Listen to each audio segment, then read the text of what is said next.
They say the smallest decisions never change the world, but sometimes all it takes is one unlocked door on the coldest night of the year. Claire Bennett pulled her threadbare coat tighter as the January wind swept through the narrow streets of South Boston, stinging her cheeks and numbing her fingers despite the wool gloves she'd patched twice already. The clock above the corner pharmacy flashed 11:47 p.m. as she hurried home after another double shift, her sneakers crunching over a thin layer of icy slush that covered the sidewalk. Every storefront had gone dark except for the neighborhood diner where the smell of fresh coffee drifted into the freezing air, reminding her that dinner had been nothing more than a discounted grilled cheese she'd wrapped in a napkin before leaving work. She was exhausted enough to fall asleep standing, yet something made her slow her steps when she reached the alley beside her apartment building. At first it sounded like the wind squeezing through the brick walls, but then she heard it again, softer this time, a shallow cough followed by complete silence. Claire hesitated with one hand on the rusted security gate, telling herself not to look. The city had taught her that getting involved often came with consequences, and she had exactly $38 in her checking account, overdue electric bills waiting on the kitchen table, and a studio apartment barely large enough for one person. She wasn't the kind of woman who could solve strangers' problems. Still, something refused to let her walk away. She turned slowly and spotted a man sitting against the cold brick wall, his back resting on a dented dumpster, his clothes damp from melting snow, his head lowered as if the weight of the entire night rested on his shoulders. His dark winter coat was torn near one sleeve, and without gloves his hands had turned pale from the bitter temperature. He didn't look dangerous. He looked tired beyond words. Claire glanced up and down the empty street. Cars passed without slowing. Apartment windows remained dark. Someone across the street noticed him, then immediately looked away. She swallowed hard, hearing every warning her mother had ever given her echo inside her mind. Never invite trouble inside your home. Never trust someone you don't know. Never mistake kindness for safety. Yet when the stranger lifted his head for only a second, she noticed something unexpected. His eyes weren't pleading for money. They weren't asking for sympathy. They simply carried the quiet resignation of a man who had already accepted that no one was coming. That expression unsettled her more than anything else. Claire slowly stepped closer, careful to leave enough distance between them. "Sir," she asked gently, "can you hear me?" The man opened his eyes, but didn't answer immediately. His breathing remained steady, though every breath formed a faint cloud in the freezing air. Finally, he managed a tired smile that barely reached his face. "I'm sorry," he said in a calm, controlled voice. "I didn't mean to worry anyone." Even now, he sounded more concerned about inconveniencing a stranger than about himself. Claire frowned. There was something unusual about him. His posture remained straight despite obvious exhaustion, and his voice carried an effortless confidence that didn't belong to someone sleeping in an alley. But none of that mattered while the temperature continued to fall. She looked toward her apartment entrance only a few yards away, then back at the stranger whose eyelids had already begun drifting closed again. Her heart pounded as two futures unfolded in her imagination. In one, she walked upstairs, locked her door, and convinced herself someone else would eventually help him. In the other, she made a decision that might change everything. Before fear could overtake compassion, Claire reached into her pocket for her keys, took one slow breath, and quietly said, "My apartment isn't much, but it's warm. If you can walk, you don't have to spend the night out here." The stranger stared at her in complete silence, as though no one had spoken those words to him in a very long time. The climb to the third floor felt longer than usual as Claire unlocked the faded apartment door and gently held it open for the stranger. Warm air from the tiny radiator drifted into the hallway, carrying the faint scent of tomato soup and laundry detergent. He paused for a moment before stepping inside, almost as if he was not accustomed to accepting kindness without earning it first. Claire quietly locked the door behind them and looked around with sudden embarrassment. Her entire home could fit inside most living rooms. A narrow bed sat against one wall beneath a small window overlooking the street. A worn gray couch faced an old television that only worked when the antenna was positioned exactly right. A tiny kitchen occupied one corner beside a round table with two mismatched chairs she had rescued from a thrift store. Everything she owned had been repaired at least once, but everything was spotless.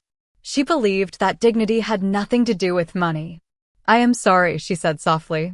"It is not much." The man slowly looked around before answering. "It is more than enough." His voice remained calm, measured, and strangely reassuring. Claire disappeared into the kitchen and filled a kettle with water while searching the cabinet for the last packet of herbal tea. She opened the refrigerator and stared at its nearly empty shelves.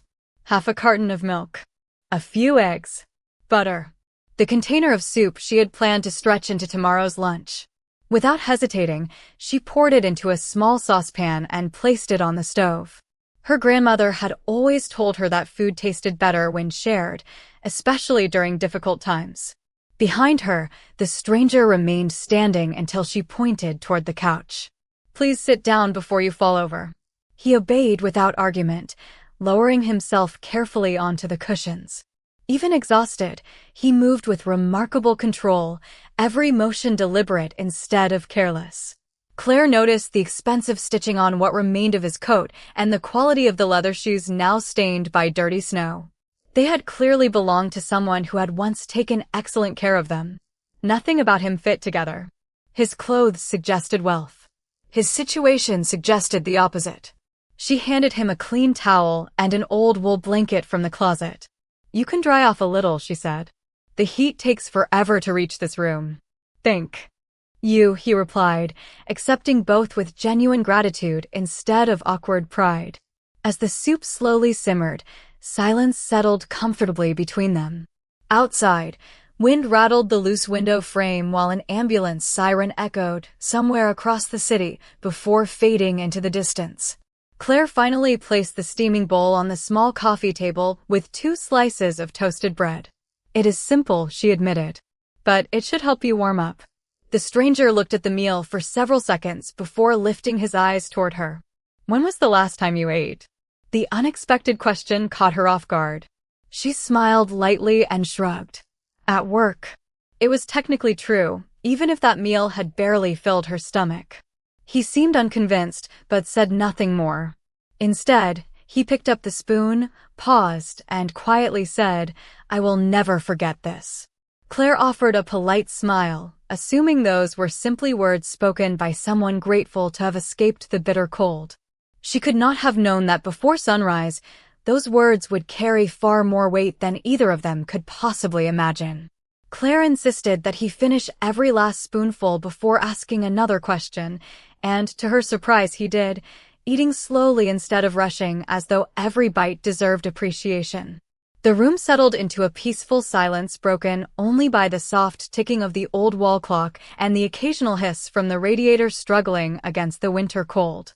She rinsed the empty bowl in the sink while pretending not to notice that the stranger had folded the blanket neatly across his lap instead of leaving it in a careless pile. Small habits revealed more about people than expensive clothes ever could. "You can sleep on the couch," she said as she pulled an extra pillow from the closet. "It is old, but it is comfortable enough." He accepted it with another quiet thank you. The words were simple, yet they carried a sincerity she rarely heard from anyone. Most people in the city rushed through conversations as though kindness took too much time. This man seemed different. Claire spread the blanket across the couch and noticed him studying a small framed photograph resting on the bookshelf. It showed a smiling older woman standing beside a teenage Claire outside a white church on a bright summer afternoon. "Your mother?" he asked gently. Claire shook her head with a faint smile. "My grandmother. She raised me after my parents passed away." She believed that if you ever had enough to share, then you already had more than you thought. The stranger looked at the photograph for another moment before quietly saying, "She must have been an extraordinary woman." Claire smiled without answering. Some memories felt warmer when left undisturbed. She walked toward the bedroom corner and opened a small dresser drawer before returning with a pair of gray sweatpants and a plain cotton sweatshirt that had once belonged to her grandfather. "These might fit well enough until your clothes dry," she said. "They are clean." For the first time that evening, the stranger hesitated. His eyes lowered toward the folded clothes in her hands, almost as though accepting them required more courage than facing the freezing streets outside. Finally, he nodded. "You trust people more than you should." Claire laughed softly. "Actually, everyone says I trust people less than I used to." He disappeared into the tiny bathroom for several minutes before returning in the borrowed clothes. They fit surprisingly well despite being slightly short at the wrists. Without the heavy coat, he looked taller than she first realized, carrying himself with natural confidence even while wearing faded cotton that probably cost less than the buttons on his own missing wardrobe. Yet there was no complaint, no hint of embarrassment, only quiet gratitude. Claire reached for the thermostat and turned it up another 2 degrees.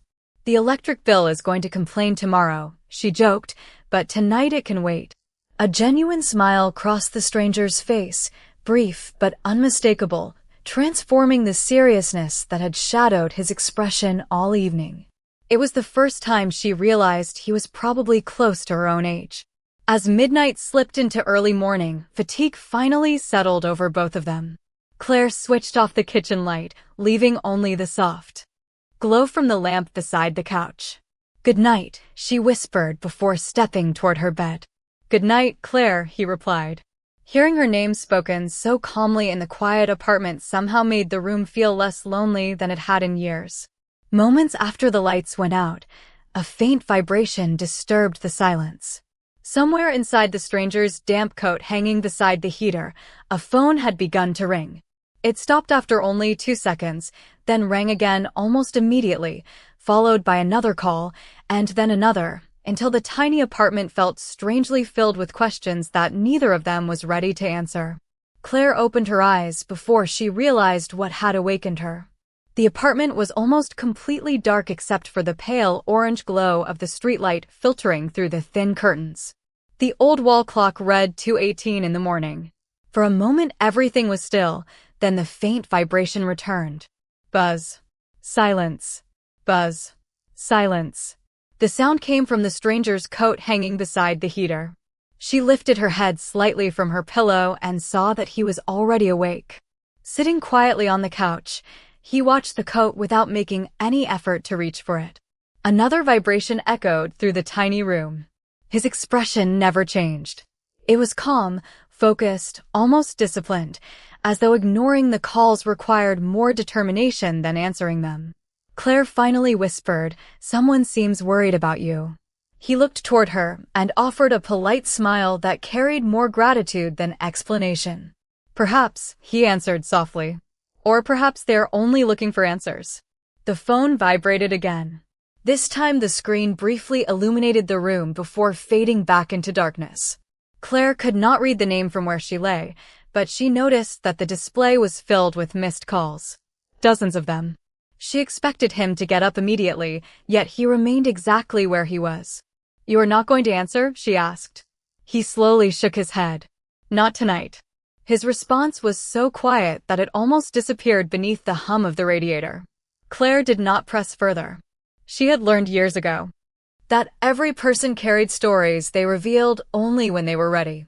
Instead, she climbed out of bed and walked into the kitchen. The floor felt cold beneath her feet as she filled the kettle once again. A few minutes later, she handed him a steaming mug of chamomile tea. "It helps me sleep," she said. He accepted it with both hands, warming his fingers against the ceramic. "You keep offering comfort to someone you know nothing about." Claire leaned lightly against the kitchen counter. "I know enough." He raised an eyebrow. "Do you?" She nodded. "I know you thanked me before touching anything in my apartment. I know you folded the blanket instead of leaving a mess. I know you asked whether I had eaten before you finished your own meal. Those things tell me more than a driver's license ever could." For the first time since they had met, he lowered his eyes as though her words had reached somewhere deeply personal. Outside, snow continued falling in slow, quiet sheets, covering parked cars and empty sidewalks beneath a blanket of white. The city seemed to pause for a few precious hours, untouched by traffic or hurried footsteps. Claire watched the snow through the window while sipping her own tea. Suddenly a pair of bright headlights swept across the apartment ceiling before disappearing. A few seconds later another set followed. Then another. She frowned. That is strange. Their street almost never saw traffic after midnight, yet several dark vehicles rolled slowly past the building without stopping. The stranger did not turn toward the window. Instead, his attention remained fixed on the untouched phone resting inside the pocket of his drying coat. Another vibration broke the silence. This time it lasted longer than before. He closed his eyes for only a second, took a slow breath, and quietly said, "By morning, everything outside this apartment may look very different." Claire studied him carefully, sensing that whatever waited beyond sunrise was far bigger than either missed phone calls or unfamiliar cars. Yet she still had no idea that the man sharing tea in her tiny apartment belonged to a world she had only ever seen in newspaper headlines. Claire must have fallen asleep sitting against the kitchen counter, because the first thing she noticed was sunlight spilling through the thin curtains, turning the tiny apartment a soft shade of gold. For a few peaceful seconds, everything felt perfectly ordinary. The kettle rested on the stove where she had left it. 2 empty mugs sat beside the sink. The stranger remained asleep on the couch with one arm resting across the folded blanket, looking far less guarded than he had during the night. Then a distant engine shattered the quiet. It was followed by another. Then another. Claire frowned and walked toward the window, gently pulling the curtain aside with 2 fingers. Her breath caught instantly. One black sport utility vehicle rolled onto the narrow street before stopping directly across from her building. Seconds later another arrived. Then a third. Within less than a minute, nearly a dozen identical vehicles lined both sides of the block with remarkable precision. Their glossy paint reflected the morning sun while their engines continued humming in perfect rhythm. The neighborhood had never seen anything remotely like it. Curtains began moving inside nearby apartments as curious neighbors peeked outside. A man walking his dog stopped in the middle of the sidewalk, staring in disbelief before quietly stepping backward. Even the mail carrier froze beside his truck, watching the unexpected procession unfold. Claire turned toward the stranger, who had already opened his eyes. Unlike everyone else outside, he showed no surprise at all. He simply sat up, took one slow breath, and glanced toward the coat hanging beside the heater. The phone inside vibrated once more before falling silent. This time he stood and calmly slipped it into his pocket without checking the screen. "Are those people here for you?" Claire asked, unable to hide the uncertainty in her voice. He looked toward the window for only a brief moment before answering. "It appears they finally found me." There was no pride in his voice. No excitement. Only quiet acceptance. Before Claire could ask another question, someone knocked gently on the apartment door. 3 slow, deliberate knocks echoed through the small room. Not hurried. Not aggressive. Simply patient. The stranger walked toward the entrance, but stopped before reaching the handle. Instead, he turned back toward Claire. "Thank you," he said with complete sincerity. "No matter what happens after this door opens, please remember that your kindness asked for nothing in return." Claire felt her heart beating faster. Nothing about the morning made sense anymore. She carefully unlocked the deadbolt and stepped aside. When the door opened, 6 men wearing dark tailored coats stood silently in the hallway. Their posture was flawless, their expressions composed. The oldest among them immediately lowered his head with unmistakable respect before speaking. "Sir," he said quietly, relief filling his voice, "we have been searching all night." None of the men acknowledged Claire at first. Every eye remained fixed on the stranger standing inside her modest apartment wearing borrowed sweatpants and an old gray sweatshirt. He gave a slight nod, and without another word, every one of them straightened as though an invisible weight had finally lifted. Claire looked from the visitors back to the man she had welcomed into her home only hours earlier. She still did not know his name, but as more black vehicles continued arriving outside and the entire street fell into stunned silence, she realized she had unknowingly opened her door to someone whose ordinary appearance had concealed an extraordinary life. The hallway became so quiet that Claire could hear the old radiator clicking behind her. None of the men moved until the stranger gave another almost invisible nod. Only then did the older gentleman step forward, carrying a neatly folded charcoal overcoat over one arm. "Your car is ready, Mr. Blackwood," he said respectfully. "The board has been informed that you are safe." The stranger accepted the coat with calm familiarity, as though the scene belonged to another life that had merely paused for a single winter night. Claire watched him slip off her grandfather's faded sweatshirt with careful hands before placing it neatly on the back of the couch instead of leaving it behind carelessly. He folded the borrowed sweatpants as well, setting them beside the blanket with the same quiet respect he had shown every item inside her apartment. Moments later, he buttoned the tailored overcoat, and the transformation was almost impossible to comprehend. The tired traveler who had arrived covered in melting snow had vanished. Standing in his place was a man whose confidence filled the room without a single raised voice. Even before anyone spoke another word, everyone around him instinctively straightened their posture. Claire remained frozen beside the kitchen table, trying to connect the gentle guest she had shared soup with only hours earlier to the composed figure now preparing to leave. The older gentleman finally turned toward her, offering a polite bow of his head. "Miss Bennet," he said, "thank you for protecting him when no one else could." Claire blinked in surprise. "How do you know my name?" A faint smile crossed the man's face. "We make it our responsibility to know the names of people who change important lives." Before she could process that answer, another black vehicle stopped outside the building. Two more well-dressed individuals stepped onto the sidewalk, but remained beside the entrance without coming upstairs, patiently waiting. The stranger looked toward Claire. "There is something I should have told you sooner." His voice sounded exactly as it had the previous evening, calm, steady, and almost gentle. "My name is Adrian Blackwood." Claire repeated the name silently, feeling as though she had heard it somewhere before. Then the memory struck her. Newspaper headlines displayed at grocery store checkout lines. Business magazines stacked in waiting rooms. News anchors discussing one of the most influential and mysterious businessmen on the East Coast, a man surrounded by endless speculation yet rarely seen in public. Stories described him as a private leader with an international business empire and extraordinary influence. Standing only a few feet away, he looked nothing like the distant figure from those reports. He simply looked like the man who had thanked her for a bowl of soup. "You," she whispered, unable to finish the sentence. Adrian understood without asking. "The stories you have heard are not always complete," he replied. "But one thing is true.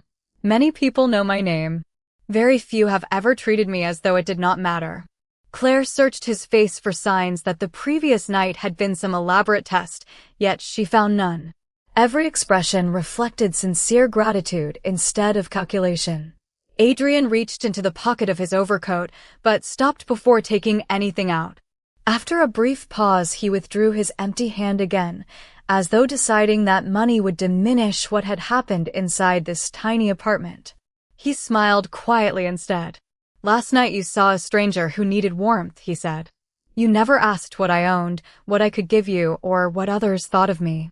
You only saw another human being." Claire lowered her eyes, suddenly understanding that the greatest surprise was not who Adrian Blackwood really was, but how little his identity had mattered when she chose to open her door. For several long seconds, neither of them spoke. The quiet inside the apartment seemed untouched by the growing activity outside, where dark vehicles remained lined along the curb and curious neighbors watched from behind half-opened curtains. Adrian slowly picked up the folded gray sweatshirt one last time, running his hand across the worn fabric before placing it carefully back where Claire would find it. "Your grandfather must have been a good man," he said. Claire nodded softly. "He worked as a mechanic for 40 years. He believed people deserved respect before they earned anything else." Adrian smiled almost to himself. Wise advice. He looked toward the window, his expression growing thoughtful. "Last night did not happen because I was searching for help. It happened because life has a strange way of reminding us what matters." Claire remained silent, sensing that for the first time he was about to speak honestly about himself. "For many years," Adrian continued, "I believed that security came from planning every detail. Every meeting was scheduled. Every decision calculated. Every person around me had a purpose. He paused briefly before looking back at her. Then one unexpected turn separated me from everyone who normally surrounds me. My phone battery was nearly gone. My wallet had been left elsewhere. The weather became colder with every hour. Hundreds of people walked past me without making eye contact. I cannot blame them. Most were simply trying to reach home. His voice never carried bitterness, only quiet reflection. You were the only person who stopped. Claire lowered her eyes. Anyone should have done the same. Adrian gently shook his head. That is what good people always believe. Unfortunately, it is not always true. The words lingered between them. Claire suddenly remembered something that had puzzled her since the previous evening. You asked if I had eaten before you finished your soup, she said. Why? Adrian answered without hesitation. Because generosity is easiest when we have plenty. It means something entirely different when a person shares what little they have left. Claire felt a lump rise in her throat. She had never thought of her small meal as anything extraordinary. To her it had simply been the right thing to do. Adrian reached into his overcoat once more and removed a simple silver wristwatch. This stopped working during the night, he said with a faint smile. Perhaps that is fitting. For a few hours, time belonged to ordinary life instead of my own. He slipped the watch back into his pocket before continuing.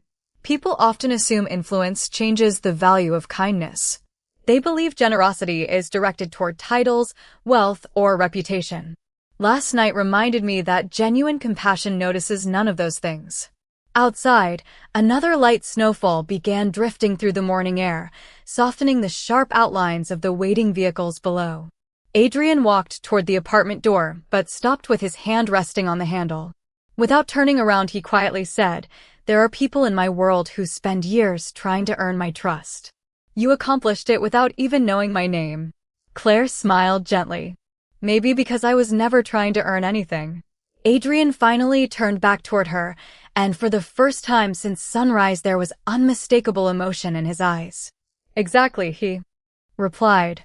That is why I will remember this apartment long after I leave it.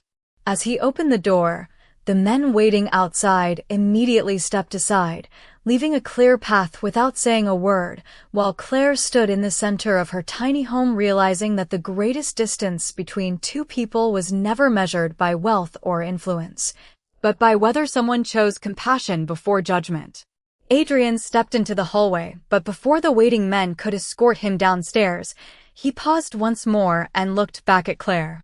Morning light streamed through the apartment doorway, illuminating the simple room where nothing had changed except the lives of the two people standing inside it. There is one more thing, he said quietly. The older gentleman beside him immediately reached into a leather folder and removed several documents along with a polished fountain pen, offering them without a word. Adrian accepted them, glanced down for only a second, and then calmly folded the papers closed again. Instead of handing them to Claire, he returned them untouched.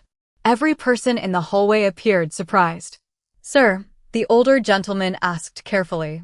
Adrian shook his head. Not today. Claire looked from one face to another, confused by the silent exchange. Is something wrong? She asked. Adrian smiled gently. Quite the opposite. He rested one hand lightly against the apartment door frame. Some debts become smaller the moment money is involved. Claire immediately understood what he meant. She laughed softly and folded her arms. I was wondering how long it would take before someone tried to repay me. A few of the men exchanged uncertain glances, but Adrian's smile grew wider than it had at any point since they met. You already knew you would refuse. Claire nodded without hesitation. I did not help you because I expected anything back. She looked around her modest apartment with complete honesty. This place is small. My bills are real. I work hard every day. But if I had closed my door last night just because someone could not pay me, I would not have liked the person I saw in the mirror this morning. Silence settled over the hallway once again. Even the men waiting behind Adrian seemed unexpectedly moved by her words. She continued with the same calm sincerity that had guided every decision she had made since the previous evening. When I found you outside, I was not helping a businessman. I was not helping someone important. I was helping a person who looked cold and tired. Her eyes met Adrian's without fear or hesitation. "If I had known your name before opening the door, then my kindness would have meant less, not more." Adrian lowered his gaze for a brief moment, allowing her words to settle in the quiet morning air. During years spent negotiating billion-dollar agreements and leading organizations that stretched across continents, countless people had tried to impress him with expensive gifts, carefully rehearsed speeches, and promises of loyalty. Yet no conversation had stayed with him the way this simple exchange inside a third-floor apartment already had. He slowly closed the leather folder himself and handed it back to the older gentleman. "There will be no contracts," he said calmly. "No checks. No announcements." The gentleman nodded immediately. "Understood, sir." Adrian looked at Claire one final time. "You reminded me that character cannot be purchased and gratitude cannot be measured by numbers." Claire smiled warmly. "Then maybe we both received something valuable." Adrian inclined his head with genuine respect, a gesture so natural that everyone standing behind him instinctively followed. In that quiet hallway, surrounded by tailored coats and polished shoes, the woman with the smallest apartment had become the one person no amount of influence could ever make feel smaller than anyone else. The black vehicles disappeared as quietly as they had arrived, leaving the narrow street to its ordinary rhythm once again. Within an hour, the neighbors returned to work, children hurried toward school, and delivery trucks reclaimed their usual parking spots.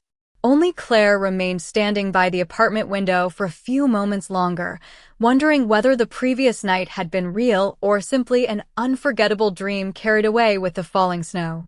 Eventually, she smiled to herself, washed the last coffee mug, folded the blanket, and prepared for another long shift at the diner. Life, she assumed, would continue exactly as it always had. It almost did.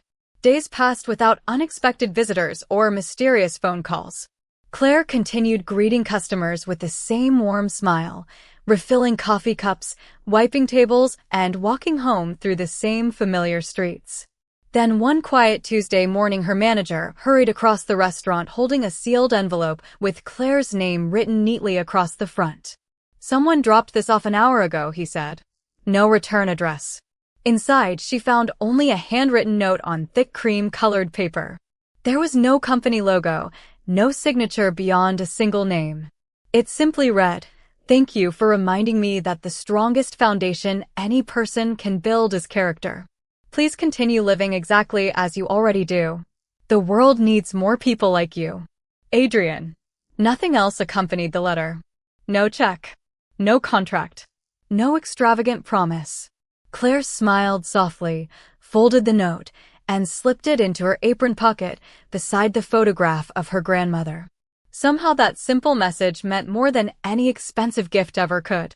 Over the following months, however, quiet changes began appearing around her neighborhood. The aging community center received funding for long overdue repairs through an anonymous charitable foundation. The local library suddenly expanded its evening programs for children. A scholarship was established at the nearby high school for students who demonstrated compassion and service instead of perfect grades alone. Even the apartment building where Claire lived was carefully renovated after its owner accepted an unusually generous offer from an investor who requested only one condition. Every current tenant could remain without facing higher rent. No newspaper connected those improvements to Adrian Blackwood. No interviews explained why they happened. Claire never asked, and Adrian never mentioned them. Their paths crossed only once more nearly a year later at the dedication of the renovated community center. Across a crowded room, their eyes met for only a second. Adrian offered the same quiet nod he had given her on the morning he left her apartment. Claire returned the gesture with an easy smile before continuing her conversation with a group of neighborhood children. Neither of them walked over. Neither needed to. Some relationships are not built through frequent meetings, but through a single moment that permanently reshapes the way two people see the world.